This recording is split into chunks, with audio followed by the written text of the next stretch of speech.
Hello, everybody. It's me, Roscoe, and welcome to another edition of Ipswich Town Transfer Talk. And today we're here to discuss lots of news. I'm here with AJ to discuss it all. My friends, come in. Not long now until the big kickoff against Liverpool, but transfer links are getting flying about. Yeah, it's been a bit of a weird period. We haven't done one of these in a while because we've both been off a little bit.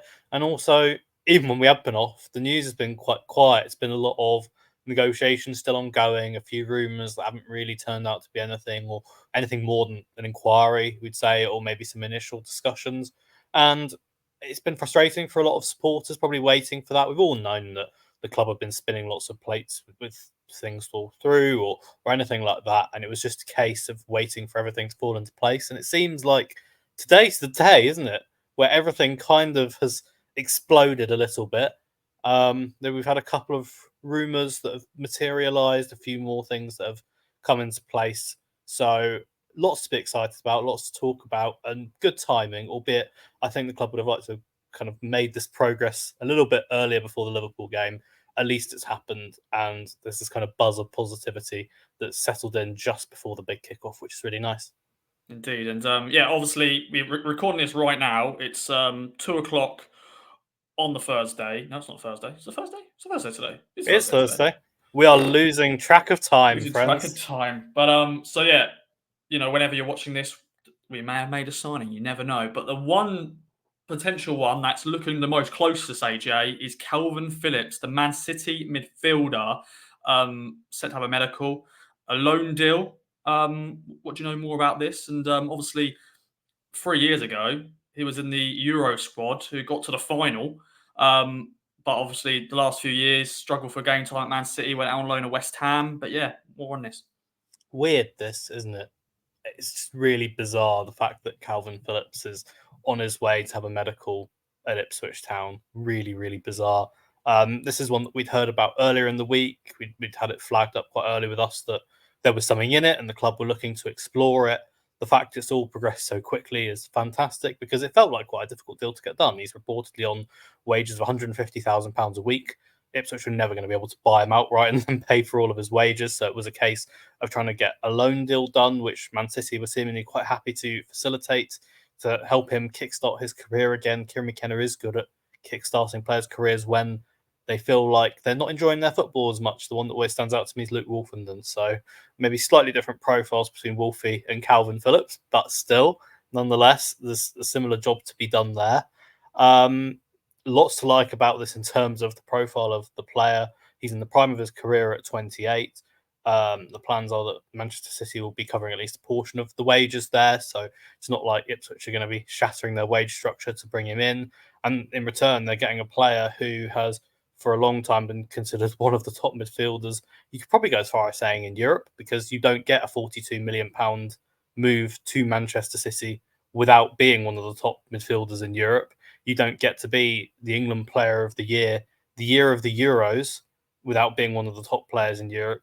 You don't get to win the Champions League, the Premier League, the FA Cup, everything there is to win, be really the jewel of the Bielsa Leeds United side, one of his favourite players, someone that Bielsa turned into an absolute machine of a midfielder. And obviously the last few years haven't worked out. He's had injuries, he's had fitness issues. He got called out a little bit publicly by Pep Guardiola for being overweight at Man City, and Guardiola had to backtrack on that and apologise for that, which probably didn't help him. The West Ham loan spell was not ideal just because his form wasn't there and he was low on confidence playing for a team that was struggling a little bit and maybe didn't play the kind of football that suits him. He had a lot of competition there, and when the fans lashed out at him, he lashed out back, and you could tell his motivation wasn't really there. He's been finding it again in pre-season, playing at centre-back. You've done a brilliant insight video discussing what Town can expect with him, but he's been playing centre-back for Man City in pre-season, a couple of games there, and Pep Guardiola feels like he's starting to get his mojo back a little bit. So if Kieran McKenna can carry that on, and Phillips apparently chose Ipswich because he's excited by the project, then they're getting a fantastic footballer, at least for the season. No obligation in this deal or option in this deal. It's a straight loan.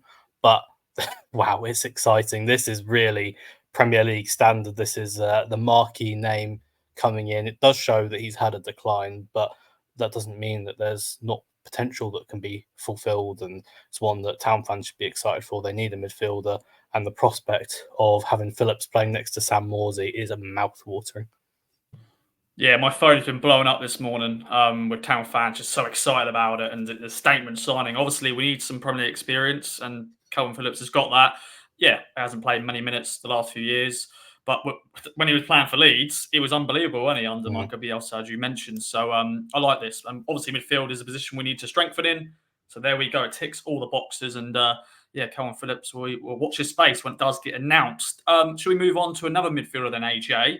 Swedish international from Napoli. And as you know, my boys, good old Napoli, Naples and all that. He signed, this player as well, signed... You've thrown me off with Naples and all that. Yeah. What a line. Yeah. But yeah, I think he only signed for Napoli last summer for, I think, 12 million. Who is it? Yeah. Do you want to have a go at pronouncing this one? I've been struggling a bit with this, and we've been having a discussion off camera about his background and nationality. He's a Swedish-born midfielder to heighten American father and Swedish mother, who moved to China. The name to me reads Jean-Louis Michel Cajuste, in very French, as someone who is half French. So, you know, that's how it seems to me. Having Googled it, they've gone with Jens Cajuste. So we'll leave you to decide how you want to pronounce it, dear listeners and viewers. But it's an exciting one for sure. Again, a player who falls into the kind of the Kieran McKenna age bracket at 25. Kind of made his name properly at Midtjylland, and then developed at Rem, where he had a really exciting season. 5 goals and 39 appearances from midfield. There's a bit more of a kind of a central midfielder role. It's not like he's a proper attacker, so it's a good return to have in the top league in Ligue 1. And then moved to Napoli, where it hasn't really worked out for him so far, but he's still been able to establish himself as a senior international. He's been part of he got signed for a club that that summer had won the Serie A title, I believe. And obviously last season hasn't really worked out necessarily for him or for the club. They've had managerial changes. Antonio Conte there now, I believe, isn't it? So it's not really been that easy for him, and it's clear that a move seems to be the best for all parties. And he's had a move to Brentford that's fallen through, so still keen on getting to the Premier League and getting some good experience. It looks like Ipswich will hopefully be able to come in and pick up the pieces. It's a deal that it looks like they want to do alongside Kalvin Phillips, because they do need a couple of midfielders. They've only got 3, technically, at the time of speaking, that can compete in that area with Morsy, Luongo, and Taylor, isn't it? Yeah, those 3. So they need some depth there. They need some quality there. There's a lot to like about this guy. Just a case of seeing, again, if they can do what looks like it'll be a straight loan, but the availability beyond that looks like there would be something.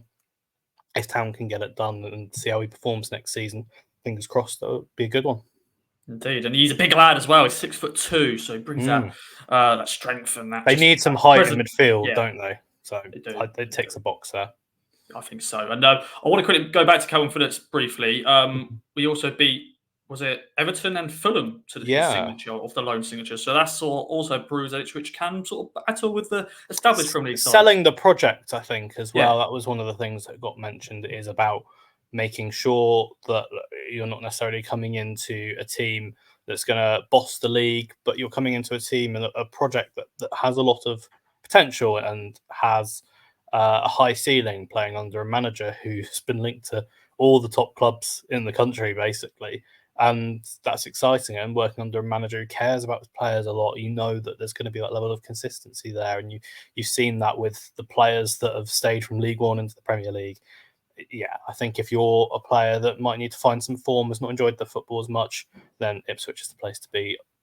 Definitely over Everton, I'd say, and probably over Fulham as well. Definitely. And yeah, to play week in, week out, and I'm sure he will do that. Another midfielder who was actually on trial at Ipswich Town, played in the Nice game. Me and you weren't there, AJ, but Stephen Alzati played in that sort of training match after the Nice game. But it was against Nice, but obviously just a training match afterwards. Obviously been with the club for a little while now, but Serie A and La Liga clubs are interested. Any more on this? Yeah, well done for remembering this. I said I was going to pick this up after the Cajuste one, and it kind of slipped my mind a bit. I've got notes. I've got notes. We've I've got got so notes. many. I have notes as well, and I just went straight over my head there. Yeah, this is one that's going to be interesting because I picked out Alzate as an interesting player after he was released by Brighton. I was a little bit surprised by it. I know that I think he's 25 now, isn't he? So you can kind of understand that a little bit more, where he needs to go on and play regular football. He's been out on loan in Belgium for the last couple of years.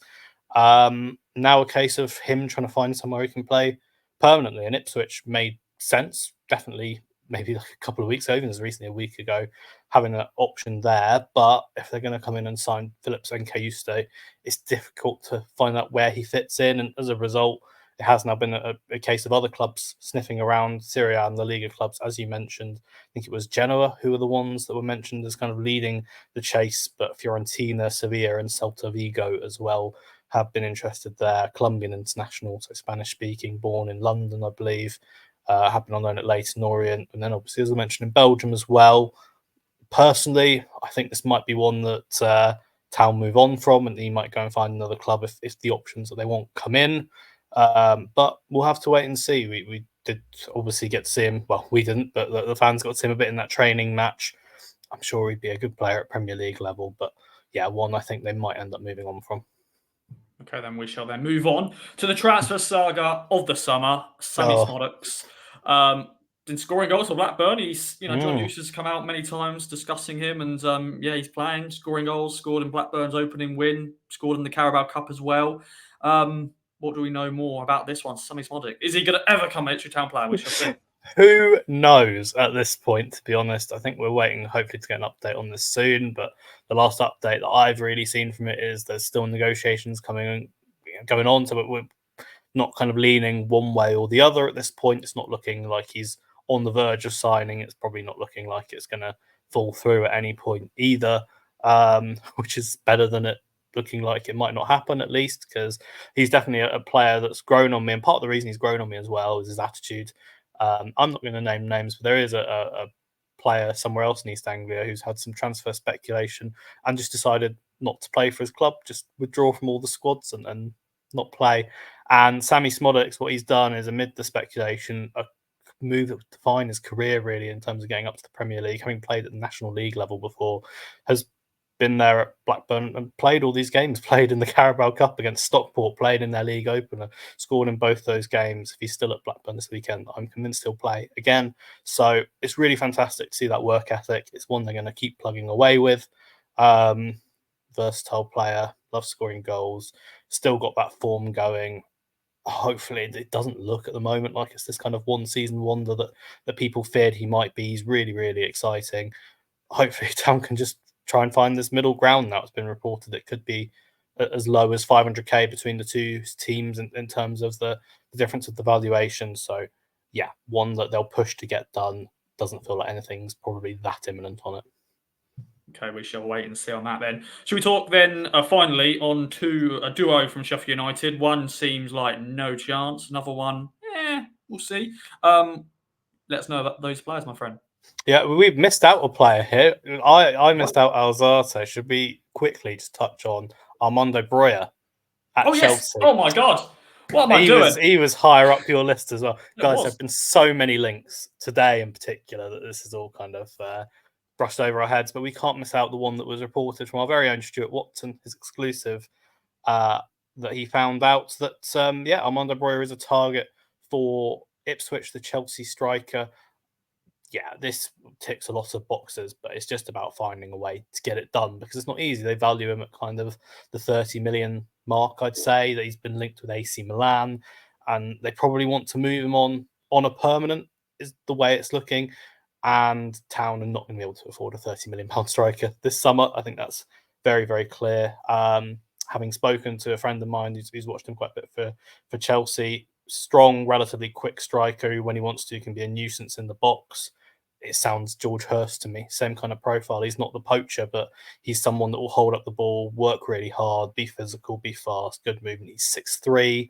Had a good spell in the Premier League with Southampton on loan a few seasons ago, albeit that he, again, didn't get to contribute as much as he would have liked, but has shown good signs there. An Albanian international.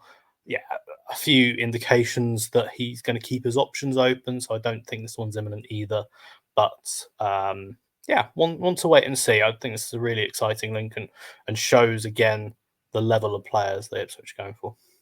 I don't know what. I can't believe I forgot about that. Sorry, it's on my notes. It's on my notes Horse in front of me. stew. I Horse know. stew. And Armando, that's the second Armando we could potentially have, and another Albanian because we had Armando Dobra, who's doing really well for Chesterfield so far. Scored in their two opener. games, Yeah, and in the cup as well in the Derby game. But then Kane Jackson scored as well, so well done Kane Jackson. Scored his first goal for Derby. But yeah, going back to the Sheffield United duo, take away. Yeah, Gustavo Hamer was the interesting one that came out of this one. It was an internet rumor, really, that kind of spread a bit, and there were reports that his release clause that was in the region of 15, 17 odd million, I can't remember exactly, in that kind of ballpark, had expired over the weekend, but the Ipswich were in talks to do it. I think it was a bit of Chinese whispers, and it was TWTD who'd initially reported that one was a target for Ipswich, and it was then found out, just found out it wasn't the case, unfortunately. Again, someone who has the right profile for an Ipswich Town player. My biggest concern, honestly, and it might sound really stupid, is the lack of height and the lack of presence in midfield. So, one that I don't think Ipswich are going to be pursuing, especially given the signings in midfield elsewhere. But again, the other one that TWTD mentioned was Anel Ahmedhodzic. Wow, that was a tough one to pronounce. Thank you for the applause, Ross. So yeah, he's a right-sided centre-back, has Premier League experience, been playing primarily in a 3. Looks kind of like he'd like a move away from a Championship side, and Ipswich potentially looking like they might push forward maybe with a back 5 if they're going to sign another centre-back. We've obviously seen that in the Nice game. It's something that McKenna has been toying with. So another defender would indicate they're going to move with a back 5. And again, Ahmedhodzic looks like he could be a target. So one to follow at the moment. Gustavo Hamer doesn't look like it's going that way, but the Championship will continue to be raided. We'll wait to see if there are a few more links. Obviously seen the likes of Jack Clark and Ben Sheaf. I don't think that will happen now, but been linked earlier in the window. So wait and see with those ones as well. Yeah, indeed. But I think now Town fans are happy that some movement's happening because it was been a bit quiet the last few weeks. Obviously, Town had been in Germany/Austria. Obviously, came back and played the Nice game, and some Town fans are like, "Oh, I don't know. I think we're light for the first game against Liverpool." But now, if Kalvin Phillips gets announced and potentially could make his debut this weekend, exciting times. AJ, any other business before we wrap up? Just happy that it's all kind of starting to move again. I think that there's an awareness that the deadline is not too far away, and with all these games in the middle, it's difficult to get players in, bed players in, try and get these deals done. Town are going to play 4 times before the end of the month, before the window slams shut. They're going to be playing, Liverpool at home, City away, Wimbledon away in the Carabao Cup. Amazing, what a draw. And then hosting Fulham as well right at the end of the month. So it's about trying to balance all those, get these players in and ready to go as quickly as possible, because you don't get much rest break even in the Premier League where the games are more spread out. Glad to see that things are moving. Definitely, my friend. Well, thanks for joining me. We're going to prepare ourselves for another day of potential news tomorrow. We've got a press conference with Kieran McKenna as well. And Saturday, the big kickoff against Liverpool. Bring it on. Let us know in the comments down below your thoughts, your feelings on these links, and we shall see what's next. Bye-bye for now.